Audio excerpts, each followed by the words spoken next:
ಅರವಿಂದ್ ರೇಷ್ಮೆ ಅವರು ನಮ್ಮ ಜೊತೆ ಫೋನದಲ್ಲಿದ್ದಾರೆ. ಅವರು ಈ ಚುನಾವಣೆಯ ವಿಚಾರವನ್ನೆಲ್ಲ ಭಾಳ ಸೂಕ್ಷ್ಮವಾಗಿ ಗಮನಿಸ್ತಾ ಇರ್ತಾರೆ. ತಮ್ಮ ಯೂಟ್ಯೂಬ್ ಚಾನಲಲ್ಲಿ ಕೂಡ ಅದರ ಬಗ್ಗೆ ಅವರು ಮಾತಾಡ್ತಾ ಇರ್ತಾರೆ. ಅರವಿಂದ್ ರೇಷ್ಮೆ ಸರ್, ನಮಸ್ತೆ. ನಮಸ್ತೆ ಜಯಪ್ರಕಾಶ್. ಎಕ್ಸ್ಪೆಕ್ಟೆಡಾ? ಖಂಡಿತ. ನನಗೆ ಒಂದು ಗಟ್ ಫೀಲಿಂಗ್ ಇತ್ತು. ಯಾವುದ್ರ ಬಗ್ಗೆ? ಮತಗಟ್ಟೆ ಸಮೀಕ್ಷೆ ಕಂಪನಿಗಳು ಲೋಕಸಭಾ ಚುನಾವಣೆಯಲ್ಲಿ ಅವ್ರ ಲೆಕ್ಕಾಚಾರ ತಲೆ ಕೆಳಗಾಗಿದ್ರಿಂದ ಈ ಸಾರಿ ಇನ್ನೊಂದು ವಿಪರೀತಕ್ಕೆ ಹೋಗ್ಬಿಟ್ರು. ಓಕೆ. ಮೇಲ್ನೋಟದ ಪ್ರಭುತ್ವ ವಿರೋಧಿ ಅಲೆ ಅಂದ್ಬಿಟ್ಟು ಹರಿಯಾಣದಲ್ಲಿ ಕಾಂಗ್ರೆಸ್ಗೆ ಧಾರಾಳವಾಗಿ ಮಾರ್ಕ್ಸ್ ಕೊಟ್ಬಿಟ್ರು, ಅವ್ರಿಗೆ ಡಿಸ್ಟಿಂಕ್ಷನ್ ಮಾರ್ಕ್ಸ್ ಕೊಟ್ಬಿಟ್ಟು ಬಿಜೆಪಿ ಪತನ ಆಗುತ್ತೆ ಅನ್ನೋ ಇದಕ್ಕೆ ಹೋಗಿದ್ರು. ನನ್ಗೆ ಅವಾಗ್ಲೇ ಅನಿಸ್ತು ಇವ್ರು ಎಲ್ಲ ಒಂದು ಎಡವಟ್ ಮಾಡ್ಕೊಂಡಿದ್ದಾರೆ ಎಕ್ಸಿಟ್ ಪೋಲ್ನವರು. ಈ ಸಾರಿ ಅತಿ ಜಾಗರೂಕತೆಯಿಂದ ಯಾವ ರೀತಿ ಮೋದಿ ಅವರಿಗೆ 400 ಸೀಟ್ ಅಂತ ಕೊಟ್ಬಿಟ್ಟು ಮುಖಭಂಗ ಅನುಭವಿಸಿದ್ರು, ಕಾಂಗ್ರೆಸ್ಗೆ 55ರಿಂದ 60 ಅಂತ ಎಲ್ಲರೂ ಹೇಳ್ಬಿಟ್ಟಿದ್ರು ಸರಾಸರಿ. ಹೌದು. ಆದ್ರೆ ಬಟ್ ಒಂದೇನಂದ್ರೆ ಜಮ್ಮು ಮತ್ತು ಕಾಶ್ಮೀರ ಮತ್ತು ಹರಿಯಾಣ ಎರಡೂ ರಾಜ್ಯಗಳಲ್ಲಿ ಪ್ರಜಾಪ್ರಭುತ್ವದ ಗೆಲುವಿದು.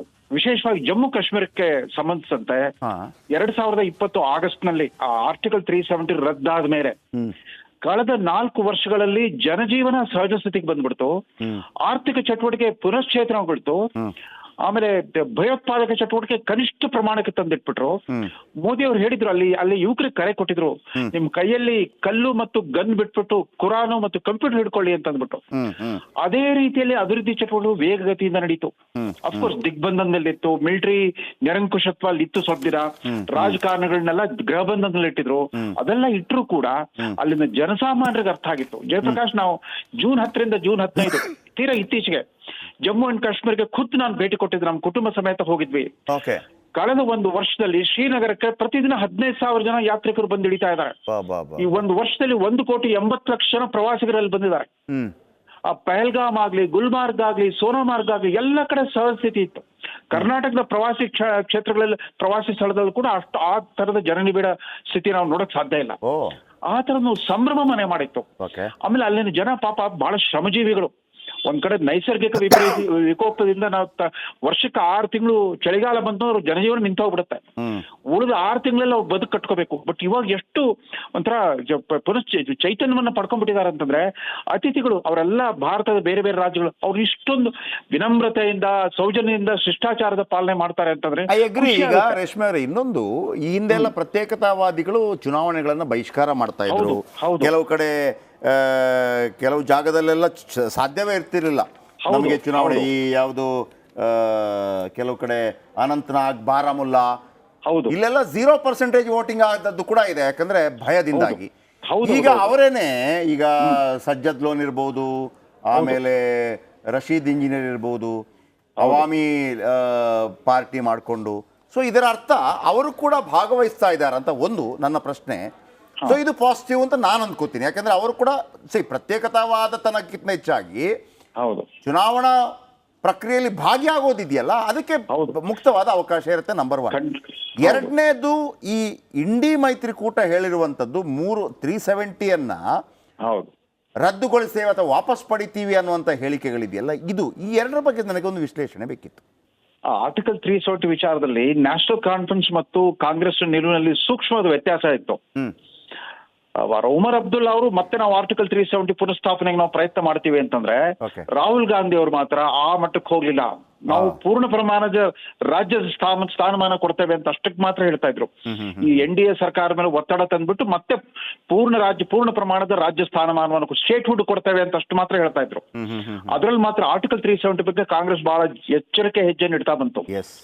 ಆಮೇಲೆ ಏನೇ ಇರಲಿ, ಅಲ್ಲಿ ಪ್ರಜಾಪ್ರಭುತ್ವದ ಪುನಃಸ್ಥಾಪನೆ ಮಾಡೋದಿದೆಯಲ್ಲ, ಸುಮಾರು 33 ವರ್ಷಗಳ ನಿರಂತರ ಹಿಂಸಾಚಾರ, ಭಯೋತ್ಪಾದನೆ ಎಲ್ಲವನ್ನು ನಿಯಂತ್ರಿಸ್ಬಿಟ್ಟು ಜನಜೀವನವನ್ನ ಮತ್ತು ಆರ್ಥಿಕ ವ್ಯವಸ್ಥೆಯನ್ನ ಪುನಃಸ್ಥಾಪನೆ ಮಾಡ್ಬಿಟ್ಟು ಪ್ರಜಾಪ್ರಭುತ್ವವನ್ನು ಕೂಡ ಪುನಃಸ್ಥಾಪನೆ ಮಾಡಿದ್ರು. ಅದು that's the greatest victory of Narendra Modi and is government.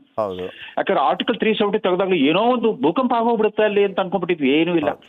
ಅಲ್ಲಿ ತಿಂಗಳಲ್ಲಿ 25 ದಿವಸ ಹರ್ತಾಳ ಆಗ್ತಾ ಇತ್ತು, ಬಾಯ್ಕಾಟ್ ಆಗ್ತಾ ಇತ್ತು, ಕಳ್ತೂರಾಟ ನಡೀತಾ ಇತ್ತು. ಇವತ್ತಂಥದ್ದೇನಿಲ್ಲ. ನಾವು ಶ್ರೀನಗರಕ್ಕೆ ಹೋದಾಗ ನೋಡಿದ್ದೇನು ಅಂತಂದ್ರೆ 100 ಮೀಟರ್ಗೊಬ್ಬ ಶಸ್ತ್ರಧಾರಿ ಸೈನಿಕ ನಿಂತಿರ್ತಾನೆ ಅಷ್ಟೇ, ಕೆಲವು ಅದು ಪ್ರದೇಶದಲ್ಲಿ ಮಾತ್ರ. ಉಳಿದಂತೆ ಪೂರ್ತಿ ನಾರ್ಮಲ್ ಆಗಿದೆ. ಆಮೇಲೆ ದಾಲ್ ಸರೋವರದ ಮೇಲೆ 1,80,000 ಜನ ತಮ್ಮ ಜೀವನವನ್ನ ದಾಲ್ ಸರೋವರ ಸುತ್ತಮುತ್ತ ಪ್ರವಾಸಿಗರಿಗೋಸ್ಕರ ಅವ್ರ ಮೇಲೆ ಅವಲಂಬಿತರಾಗಿದ್ದಾರೆ. ಅಲ್ಲೆಲ್ಲ ಎಷ್ಟು ಜನನಿಬಿಡ ಒಂದು ವಾತಾವರಣ ಇರುತ್ತೆ ಅಂತಂದ್ರೆ ಖುಷಿ ಆಗುತ್ತೆ ನಿಮ್ಗೆ. ಆ ಕಾಶ್ಮೀರದಲ್ಲಿ ಸಹಜ ಸ್ಥಿತಿ. ಆಮೇಲೆ ಇದೇ ಇನ್ನೊಂದೇನು ಅಂತಂದ್ರೆ it's is a god sent. ಪಾಕಿಸ್ತಾನದ ಕುಸಿತಾ ಇರೋ ಅಲ್ಲಿನ ಆರ್ಥಿಕ ವ್ಯವಸ್ಥೆ, ರಾಜಕೀಯ ವ್ಯವಸ್ಥೆ ನೋಡ್ಬಿಟ್ಟು ಈಗ ಕಾಶ್ಮೀರಿ ಮುಸ್ಲಿಮರಿಗೆ ಅರ್ಥವಾಗ್ತಾ ಇದೆ ಪಾಕಿಸ್ತಾನಕ್ಕೂ ಭಾರತಕ್ಕೂ ಇರೋ ವ್ಯತ್ಯಾಸ. ಯಾಕಂದ್ರೆ ಪಾಕ್ ಆಕ್ಯುಪೈಡ್ ಕಾಶ್ಮೀರೀಸು ಅವರೆಲ್ಲ ಒಂದು ರೇಷ್ಮೆ ಅವರೇ, ಅಲ್ಲಿ ಕಾಂಗ್ರೆಸ್ ಬರ್ಲಿ, ಬಿಜೆಪಿ ಬರ್ಲಿ, ಯಾರೇ ಬರ್ಲಿ, ಈ ಕಣಿವೆ ರಾಜ್ಯ ಇದೆಯಲ್ಲ, ಅಂದ್ರೆ ಐ ಮೀನ್ ಜಮ್ಮುನಲ್ಲಿ ಓಕೆ ಹಿಂದೂ ಪ್ರಾಬಲ್ಯ ಜಾಸ್ತಿ ಇದೆ, ಬಿಜೆಪಿ ಬರುತ್ತೆ, ಎಲ್ಲಿ ಉಧಂಪುರ ಇರ್ಬೋದು, ಸಾಂಬಾ ಇರ್ಬೋದು, ಒಂದು 70-75% ವೋಟಿಂಗ್ ಆಗುತ್ತೆ. ಈ ಕಣಿವೆ ರಾಜ್ಯ, ಕಣಿವೆಯಲ್ಲಿದೆಯಲ್ಲ, ಇನ್ನು ಕೂಡ ಈ 370 ಮನವರಿಕೆ ಮಾಡಿಕೊಡೋದಕ್ಕೆ ಯಾಕೆ ನಮಗೆ ಸಾಧ್ಯ ಆಗ್ತಾ ಇಲ್ಲ? ಮುಸ್ಲಿಮರು ಯಾಕೆ ಅದನ್ನ ಇಲ್ಲ ನಮ್ಮ ವಿರೋಧ ಇದು ಅನ್ನುವಂತ ರೀತಿಯಲ್ಲಿ ಭಾವಿಸ್ತಾರೆ?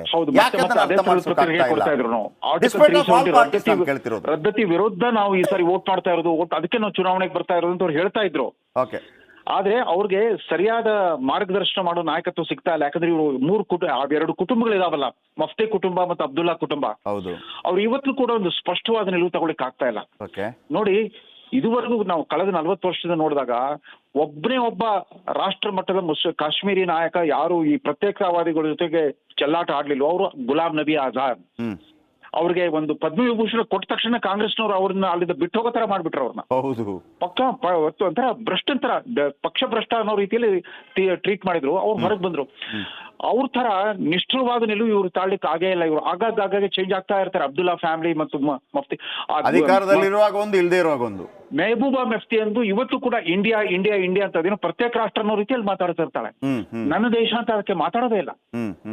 ಇಂಡಿಯಾ ಇಂಡಿಯಾ ಅಂತ ಪ್ರತಿ ಸಾರಿ ಇಂಡಿಯಾ ಅಂತ ಪ್ರತ್ಯೇಕ ರಾಷ್ಟ್ರ ಅನ್ನೋ ರೀತಿಯಲ್ಲಿ ನೋಡ್ತಾರೆ. ಬಟ್ ಆಕೆಗೆ ಚೆನ್ನಾಗಿ ಪಾಠ ಕಲಿಸಿದ್ರಲ್ಲಿ ಜನ. ಆಲ್ಮೋಸ್ಟ್ ಶೂನ್ಯ ಸಂಪಾದನೆ PDP ಪಕ್ಷದಲ್ಲಿ. ಆದ್ರೆ ಫರೂಕ್ ಅಬ್ದುಲ್ಲಾ ಮತ್ತು ಒಂದು ನೀವು ಗಮನಿಸ್ಬೇಕು ಜಯಪ್ರಕಾಶ್, ನಮ್ಮಲ್ಲಿ ರಾಮಕೃಷ್ಣ ಹೆಗಡೆ ಅವ್ರ ಸರ್ಕಾರ ಇದ್ದಾಗ ಫರೂಕ್ ಅಬ್ದುಲ್ಲಾ ಪೂರ್ತಿಯಾಗಿ ಕಾಂಗ್ರೆಸ್ ವಿರೋಧಿ ಬಣ ಜೊತೆಗೆ ಗುರುತಿಸಿಕೊಂಡಿದ್ರು. ಹೌದು, he was one of the top leaders of United front. ಅಲ್ಲ, ಅದ್ರ ಜೊತೆಗೆ ಮಾತ್ರ ಅಲ್ಲ, ಅಟಲ್ ಬಿಹಾರಿ ವಾಜಪೇಯಿ ಟೈಮ್ ಅಲ್ಲಿ ಮಂತ್ರಿ ಆಗಿದ್ರು ಆ ಸರ್ಕಾರದಲ್ಲಿ. ಹಾಗಾಗಿ ಅವ್ರಿಗೆ ಇವತ್ತು ಕೂಡ ಕಾಂಗ್ರೆಸ್ ವಿರೋಧಿ ಮನಸ್ಥಿತಿಯಲ್ಲಿ ಅವ್ರು ಬೆಳೆದು ಬಂದವರು ಅಬ್ದುಲ್ಲಾ ಫ್ಯಾಮಿಲಿ ವಿಶೇಷವಾಗಿ. ಸ್ವತಃ ಅವರ ಪಿತಾಮಹ ಶೇಖ್ ಅಬ್ದುಲ್ಲಾ ಜವಾಹರ್ಲಾಲ್ ನೆಹರು ಮತ್ತು ಇಂದಿರಾ ಗಾಂಧಿ ಕಾಲದಲ್ಲೇ 11 ವರ್ಷ ಅವ್ರು ಜೈಲುವಾಸ ಅನುಭವಿಸಿದ್ರು. ನಿರಂತರವಾಗಿ ಗೃಹ ಬಂಧನದಲ್ಲಿ ಇಟ್ಟಿದ್ರು. ನಾನು 1974 ನೋಡಿದೆ. ಅವರು ಕೊಡೈಕೆನಾಲ್ ಜೈಲಿಂದ ಬಿಡುಗಡೆ ಬಂದ್ಮೇಲೆ ಕಾವೇರಿ ಭವನ್ ಪಕ್ಕದಲ್ಲಿರೋ ನಮ್ಮ KUWJ ಕಾರ್ಯನಿರತ ಪತ್ರಕರ್ತರ ಸಂಘದ ಕಚೇರಿಯಲ್ಲಿ ಪಾಪ ಒಂದು ಪ್ರೆಸ್ ಕಾನ್ಫರೆನ್ಸ್ ಅಡ್ರೆಸ್ ಮಾಡಿದ್ರು ಶೇಖ್ ಅಬ್ದುಲ್ಲಾ. ನಾನೊಬ್ಬ PhD ವಿದ್ಯಾರ್ಥಿಯಾಗಿ ಸೆಂಟ್ರಲ್ ಕಾಲೇಜ್ ಓಡೋಗ್ಬಿಟ್ಟು ಅವತ್ತು ನೋಡಿದ್ದೆ ಕುತೂಹಲದಿಂದ. ಆತ ನಿಜವಾದ ರಾಷ್ಟ್ರೀಯವಾದಿ ಆಗಿದ್ದ. ಆಮೇಲೆ ಕಾಂಗ್ರೆಸ್ ಕುಟುಂಬಕ್ಕೆ ಅಬ್ದುಲ್ಲಾ ಕುಟುಂಬ ನಮ್ಮಲ್ಲಿ ಚರ್ಚೆಗಳೆಷ್ಟೇ ಆಗ್ಬೋದು, ಆತ ರಾಷ್ಟ್ರೀಯವಾದಿ ಆಗಿದ್ದ ಅನ್ನೋ ಕಾರಣಕ್ಕಾಗಿನೇ ನೆಹರು ಅವರು ಕೂಡ ಹರಿಸಿಂಗ್ ನಂತರ ಅಲ್ಲಿಯ ಒಂದು ಪ್ರಮುಖ ಸ್ಥಾನಮಾನವನ್ನು ಕೊಟ್ಟಿದ್ದು. ಚರ್ಚೆ ಇರಲಿ, ಯಾಕಂದ್ರೆ ಶೇಖ್ ಅಬ್ದುಲ್ಲಾ ಬಗ್ಗೆ ಇದ್ದಂತ ಒಂದು ಪ್ರೀತಿ ನೆಹರು ಅವರು ಕೂಡ ಇದ್ದದ್ದು. ಹೌದು, ಇತ್ತು. ಆಮೇಲೆ ಯಾವುದೇ ಕಾರಣಕ್ಕೂ ಅವರು ಜಿನ್ನಾನ ಪ್ರತ್ಯೇಕ ರಾಷ್ಟ್ರ ಸಿದ್ಧಾಂತವನ್ನು ಧಿಕ್ಕರಿಸಿ ಭಾರತದಲ್ಲಿ ಉಳ್ಕೊಂಡ್ರಲ್ಲ, ಅದ್ರಲ್ಲಿ ಅವ್ರ ಪಾತ್ರ ಬಹಳ ದೊಡ್ಡದಿತ್ತು. ಆಮೇಲೆ ಇವತ್ತು ರಿಸಲ್ಟ್ ಜಮ್ಮು ಕಾಶ್ಮೀರ ವಿಶೇಷವಾಗಿ ನನಗೇನಂತಂದ್ರೆ, ಜಮ್ಮು ಕಾಶ್ಮೀರ ಅಂತ ಹೇಳುವಾಗ ನಮ್ಮ ಸಾರ್ವಭೌಮತ್ವ, ನಮ್ಮ ರಕ್ಷಣೆ ಉಳಿದ ರಾಜ್ಯಗಳಿಗಿಂತಲೂ ಅದಕ್ಕಿರುವಂತ ಒಂದು ಪ್ರಾಮುಖ್ಯತೆ ಬೇರೆ. ಇವತ್ತಿನ ರಿಸಲ್ಟ್ ಅಲ್ಲಿ ನ್ಯಾಷನಲ್ ಕಾನ್ಫರೆನ್ಸ್ ಬಂದಿರಬಹುದು, ಇತರ ಪಕ್ಷಗಳು ಬಂದಿರಬಹುದು, ಬಿಜೆಪಿ ಕಡಿಮೆ ಬಂದಿರಬಹುದು. ಯಾಕೆ ಬಿಜೆಪಿ ಅಂತಂದ್ರೆ ಇದು ಆ ಥರ ಹೇಳುವಂಥದ್ದಲ್ಲ. ಪ್ರಜಾತಂತ್ರ ವ್ಯವಸ್ಥೆಯಲ್ಲಿ ಯಾರು ಬೇಕಿದ್ರೆ ಗೆಲ್ಬೋದು. ಮತ್ತೊಂದು 370 ವಿಚಾರಕ್ಕೆ ಸಂಬಂಧಪಟ್ಟ ಹಾಗೆ ಮಾತ್ರ NC 41 ಬಂದಿದೆ. ಕಾಂಗ್ರೆಸ್ ಮತ್ತು ಅವರು ಜೋಡಿಯಾಗಿ ಸರ್ಕಾರ ರಚನೆ ಮಾಡ್ತಾರೆ. ಆದರೆ 370ಗೆ ಅದರ ಬಗೆಗಿನ ತೊಂದರೆಗಳು ಉಂಟಾಗಲಿಕ್ಕಿಲ್ಲವಾ? ನಿಮ್ಮ ಅನುಭವ ಏನು ಹೇಳುತ್ತೆ? ಅವ್ರಿಗೆ ಮೋದಿ ಅವರ ಅಭಿವೃದ್ಧಿ ಕೇಂದ್ರಿತ ರಾಜಕಾರಣದ ಬಗ್ಗೆ ನಂಬಿಕೆ ಬಂದಿದೆ ಕಾಶ್ಮೀರಿಗಳಿಗೆ.